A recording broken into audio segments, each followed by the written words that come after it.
ভিডিওটা ধাক্কা দিবেন, দেওয়ারই তো কথা, কারণ এটা গান নাচের ভিডিও না, এটা ইসলামিক ভিডিও। আজকে দেখবো খানা খাওয়ার সুন্নত গুলো কয়জনে শেয়ার করে।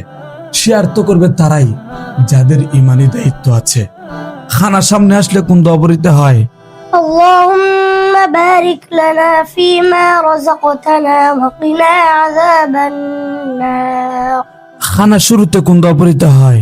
بسم الله وعلى بركة الله খানা শুরুতে বিসমিল্লাহ বলিয়া গেলে কোন দোয়া পড়তে হয়?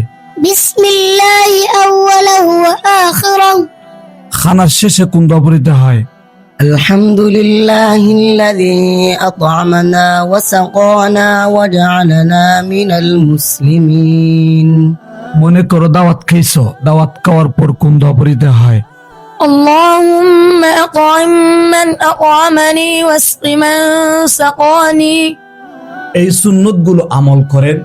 রাসূল পাক সাল্লাল্লাহু আলাইহি ওয়াসাল্লাম বলেছেন, যে ব্যক্তি দ্বীনের দাওয়াত অন্য ভাইয়ের কাছে পৌঁছে দিল, সে যেন সমপরিমাণ সওয়াব পেল। সুবহানাল্লাহ।